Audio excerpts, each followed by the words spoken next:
everybody, welcome back. Monday Morning Briefing, episode number 75. It's July the 22nd. It's actually Friday. We missed last week. We've been busy cutting stuff up, getting ready to go to Waco. Things have been a little crazy in the shop.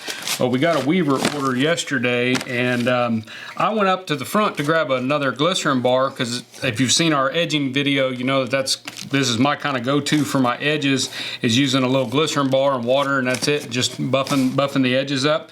And I went up there and only had one bar left on the sales floor. So evidently you guys have been buying a bunch of the glycerin bars from us. We really appreciate that. You're more than welcome to buy them from us. We'll try to keep them in stock. I didn't really foresee people really purchasing these from us, just because you can usually get these at any feed store locally to your area, and you can also order them online straight from Weaver or other companies, or just straight from Five Beans.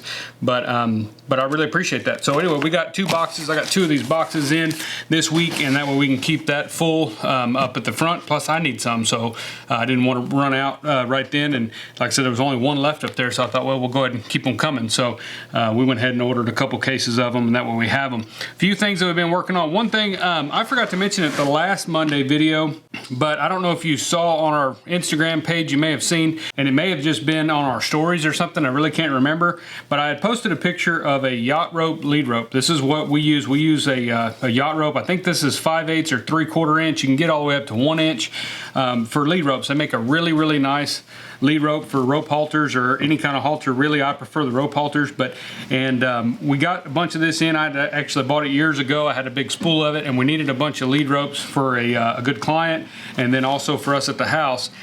And so I had to go back to YouTube and pull up the video. The only time I've ever done this is with the video, but it's putting this eye in these lead ropes here, and then it makes it really nice. If you put an eye in there like that, then you can use a carabiner or something there, a quick link just to your halter, and that way it's on there.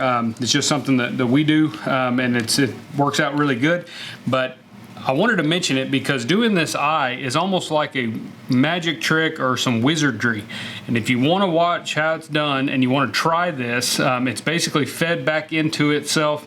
There's no way that's going to come out. It's really neat. If you want to see how this is done, or you've never seen that before on how they actually accomplish this, it's kind of neat to watch. And I'll put a link down in the description for a video from Columbia Basin Knot. And they have a two-part series showing you how to do these knots and how to do the ends as well. On the ends of mine, I always just burn them off, and then I burn a hole through there and then just put a little leather bleed on there or something. But it's a really neat video to watch, because it's almost like when you see it, you're not really sure how this even works. And I'm that way. I did 6 or 7 of them a few weeks ago, and even after that, I still did not understand how it's actually working, but it works beautifully, and it's really neat. So if you ever want to try one of those, check out Columbia Basin Knot on YouTube. They've got a lot of good videos on that kind of stuff, and that's kind of my go-to video anytime I need to tie these up. And they make pretty good. We don't sell those in the shop. I just kind of do them for friends or anything like that. Maybe someday we might make some more, but I don't make them right now currently, so no rope halters or anything like that. But it's kind of fun being able to do it when you need a new lead rope for something. Another quick thing, we did post this week too a picture of our new coasters. This is something Claudia came up with. I have a bunch of these little graphics that I'm coming up with. Occasionally I'll just have something strike me and I'll come up with a new little graphic, just playing around, possibly for a t-shirt or a koozie. I don't know what I'm gonna do with them, but I come up with these things, and she picked out 4 of them that she liked, and she wanted me to have plates made for coasters. And we will have these at Waco. We'll kind of debut them there and have those available there at Waco, and they may even end up on 1 or 2 of these may end up on t-shirts as well. So if you saw that picture on Instagram, that's what it is. I'm doing a little 4-pack of coasters that just have cool little leather sayings on there and stuff. You can go back to Instagram and check that photo out, and hopefully we'll have those on the website as well once we get back from Waco. Also too, we did get a bunch of the larger pancake knife sheath material packs cut out, so they're on the website. They're available in a 3-pack, I believe a 6-pack as well. When you're looking at those on the material pack page, be sure you look at the size. The first one used to just say pancake knife sheath material pack. Now it says trapper knife, and then this one says I-brand or large sodbuster knife, I believe is what it says. But be sure you're getting the one that you need for whatever knives you're wanting to build these for. Again, these newer ones They're almost exactly the same as the original pancake knife sheaths that we've always sold in the material packs, but these are bigger and they're to fit a larger eye brand. So this here, you can see the size difference between a trapper knife. This is a double blade trapper, which is probably one of the most common knives that people carry in their pocket.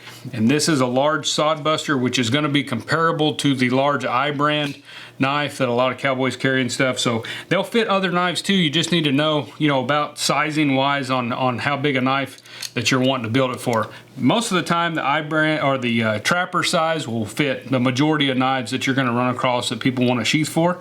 But it's nice to have a larger one, so we went ahead and did those. I've cut out a bunch of these. We'll have a bunch of these available in Waco as well. And I'm working on the pattern pack, so we will have a new download-only version of a pattern pack for these. Again, no video because you put them together exactly the same as the current video that's already out that we redid last year. But I will do a new pattern pack so that you can get the patterns for both pieces as well as tooling patterns so that they work. But you could probably extrapolate the ones that are on the smaller version to work on these too. So you can always kind of adjust or maybe expand them on a copy machine, make them a little bigger so that they'll fit there. And then yesterday I went ahead and finished up. If you've been following us on Instagram, you've seen us posting a few pictures. I think I did a reel too of cutting out the parts for this Buckhorn bag.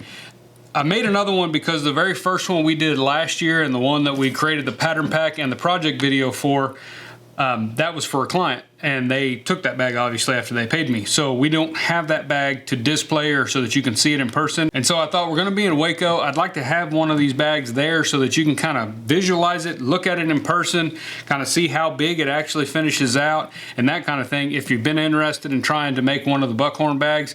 And that way we'll have the patterns there available if you want to give one of those a go, but we'll also have this guy here so that you can actually look at it in person, see how big it is and kind of see how it works and maybe come up with ideas that you may have on altering the bag and how it goes together. Like I said, I think this pattern, the actual base of this pattern is very good. You can change it up a lot and make it work however you want to work stylistically. If you don't want to use this type of closure with the antler and things like that, you can definitely change it up. But it's a good base benchmark kind of pattern that you can kind of take it from there and build something that fits your needs or fits your style. But I was pretty happy with this bag. I had somebody on Instagram ask me yesterday if this was out of the 1881 or 1880, the Herman Oak waterproof leather like the original bag. No, this is not. This was made out of some just real nice pebble grained oil tan that I got from Lewis Leather Sales. And so if you're wanting some of this, I believe he keeps a lot of this stuff on stock, so you can call them up. Be sure it's Lewis Leather Sales there in Bryan, Texas. They have a website. You can call up there, visit with Robert or whoever up there and just tell them that you want the pebble grain oil tan. I don't know the number part or anything like that as far as exactly, but it's like a darker color. He may have a couple different tones. You need to remember with oil tan leathers, they're usually just going to be some type of earth tone, dark brown, medium brown, light brown, things like that. You're not going to get a big variation in colors a lot of times with that, but this leather is really nice. It's got a softer feel than the leather I built the original bag out of. I went ahead and lined this bag with 3/4 ounce veg tan Herman Oak leather, and it really stiffened it up a little bit. But even with that, it's still a little softer. It's not quite as stiff as that other bag was, and I think I really like that in this bag. Part of the reason I really like this bag is that it does stand up on its own. It's got some structure to it. It's not real flimsy and floppy, but with this leather here, it just seems to have a little bit softer feel to it, and I really like it. But it turned out really good. I'm really happy with the color that it took on. This leather is a little bit lighter than what you see right now in the video and then what you'll see in the bag in person if you come to Waco. But I went ahead and put tan coat on it just to kind of give the bag a more finished, vibrant look. You definitely don't have to do that with an oil tan. You can just leave it as it is, and after you make it, just leave it alone. But I always like to put a little bit of tan coat on there so it's got a little bit of shine, a little bit of luster to it so that it looks nice. But that bag will be there. I don't know if we'll sell that bag. I want to start kind of putting together. We've got a lot of the pieces still that we've made in those videos previously, but some of them we have made for customers, so they're gone. So I'm trying to maybe go back and make a few of those pieces so that we at least have one of the versions of every pattern we have either in the store or in our booth, so that you can see the item that the pattern's representing in person and kind of get an idea, because sometimes it's hard to tell from a picture. You think something's this big and it ends up being this big or whatever, and that way you can kind of have a physical piece to actually look at while you're contemplating which pattern you want to take on, which project you want to take on next. And also this week, I got this saddle done, the one that we talked about in the last video, as far as, I think we had the skirts blocked in and we're kind of ready for hardware and that kind of thing and start finishing it out. I did finish it. The only thing I've got to do now is just finish the stirrups. We're waiting on stirrups to come in. As you know, a lot of things are slow to get to you now. I don't know if it's supply chain, I don't know what's going on. But anyway, some things just take longer to get than they used to. And so we're waiting on some stirrups to get here. They got here. And so now I'll wrap those up and the saddle will be done. This saddle is actually for my kids.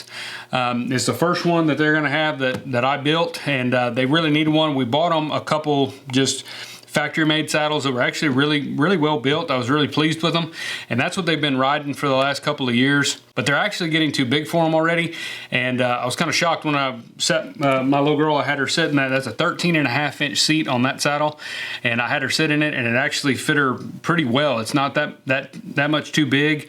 We probably could have got by with a 14-inch, but I had an extra 13.5-inch tree that I've had for quite a while, and so we just went ahead and started that while I was in between saddles. We're waiting on one tree that's supposed to be coming, and I've got a couple more started that I had to rack over there that we're getting those going as well. But anyway, I went ahead and got this one done for them real quick, and that way they have a saddle that's fits them a little bit better. Those other ones were like 12-inch seats, and so it's amazing how fast they actually will outgrow a 12-inch.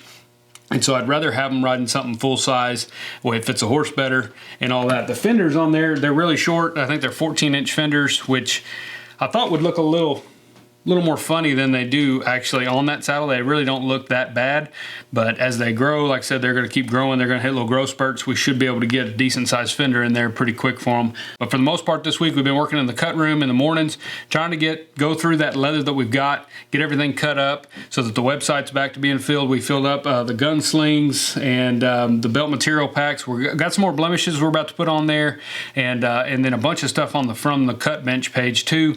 We've just got to go through and sort it out, because some of that stuff, it's like I might have one of this or two of these or three of these, and that's what that page is designed for. So keep an eye on that. We've thrown a couple practice grade belt bodies on there and things like that, and so we'll just kind of continue working through that.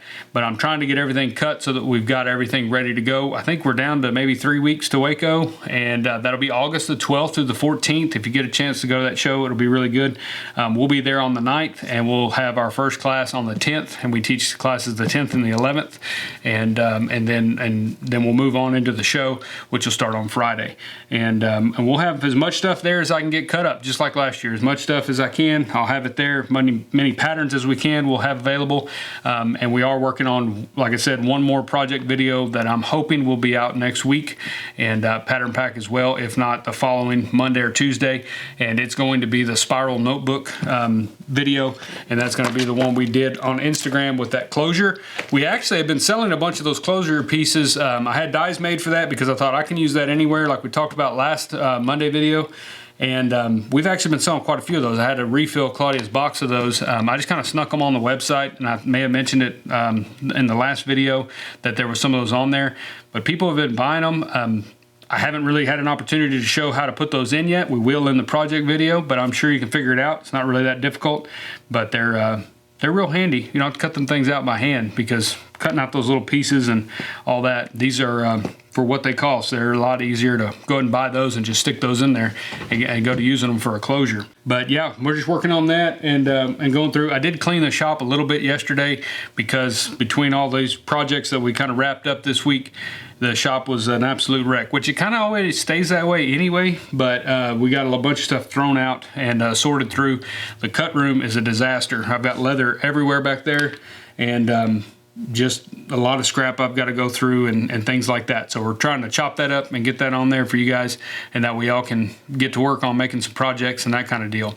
I'm going to get off of here and get back at it. We've got to get, it's Friday, like I said, we're trying to wrap up this week. I'm going to be in here pretty much all weekend, piddling and cutting and being sure we've got everything ready to go. We've got multiple lists going on things we need to take along with us, not just leather projects and things, but also just things for the booth, things we've got to get kind of buttoned down at the house before we leave, and that way those things are all our critters are taken care of and that kind of thing too. So as we get down to the wire here, it's getting closer, we're getting busier, just trying to get ready to leave. So we hope to see y'all there. Remember, Lost Trade Podcast, if you haven't listened to our podcast yet or didn't know we had one, go to Apple or Spotify and just search Lost Trade, or just go to our website and click on the podcast link there at the top of the homepage at dgsaddlery.com, and you can listen to all the episodes there.